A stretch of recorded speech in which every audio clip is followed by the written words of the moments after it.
Welcome to the IELTS speaking test. First of all, let's talk about puzzles. Did you do puzzles when you were a kid? Well, in fact, I was really into puzzles when I was younger. I loved solving Rubik's cubes. You know, I had a huge collection of different Rubik's shapes and colors. I think it was a good way to kill time. And I was also keen on logic puzzles, like investigating crime scenes or word riddles. It really helps with my logical thinking.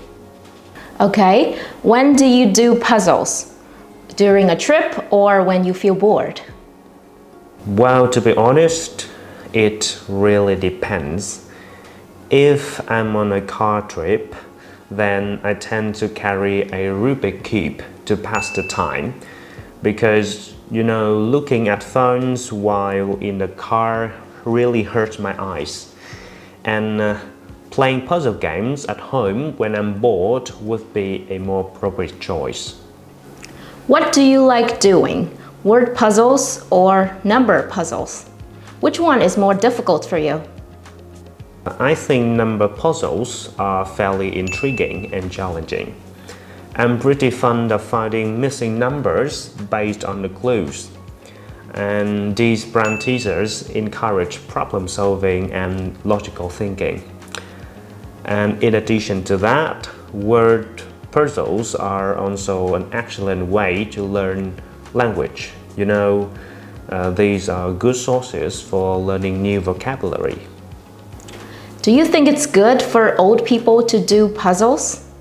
Generally, there are two major benefits for the elderly to pick up on solving puzzle as a hobby.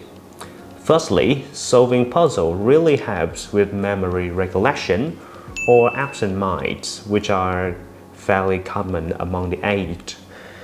Secondly, the activities can keep them active by making them feel less lonely and depressed.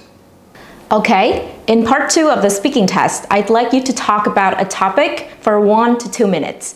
And before you talk, you'll have 1 minute to think about what you're gonna say, and you can make notes if you wish. Do you understand? Okay, here's some paper and a pencil, and I'd like you to talk about a uniform that you wear at your school or company.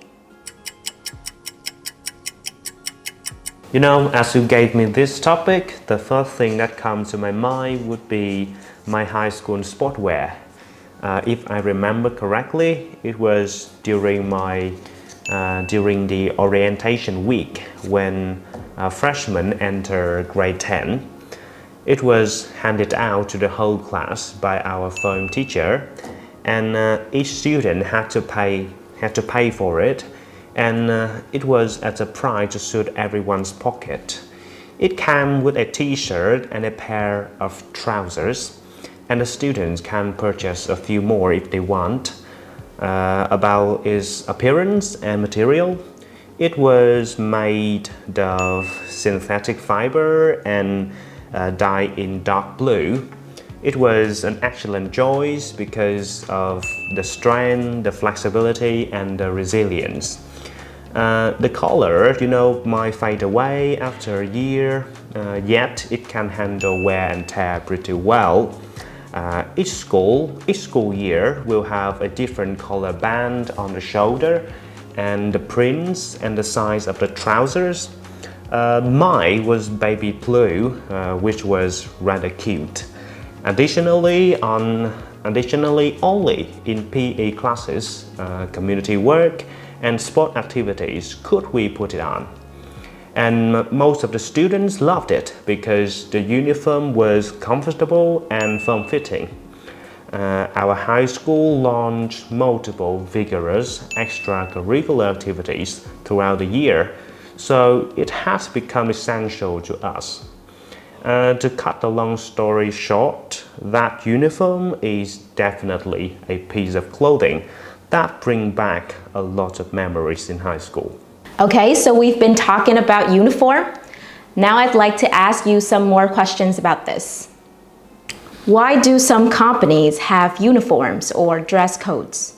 Well, I guess there are a few advantages when establishing rules about what to wear in some organizations. And the most important one would be for the sake of being professional. I think it has to do with the way we perceive others. You know, a businessman dressing sharply is perhaps successful. Another benefit worth mentioning would be the marketing effect when employees wear uniforms on which logos or names of the brands are printed. Should employees have a say about their uniforms? Honestly, I guess my answer should be determined by different circumstances, particularly if the employees have issue with the fabric or the size, then their comments and feedback should be taken into account because they have to wear them from 9 to 5, and the tight and unbreathable clothes might affect their health or mood, thus their productivity.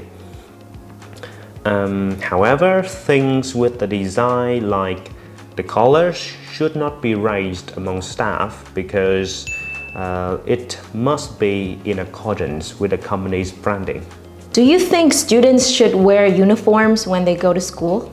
Well, based on my experience, it is fairly educational when compelling teenagers to follow the school's dress code because it ensures fairness, equality, and student concentration on learning. But I assume that all the students entering colleges or universities should have the freedom of choosing what they wear. It's the glorious time of their youth, and they should be allowed to express themselves in ways that suit their characteristics.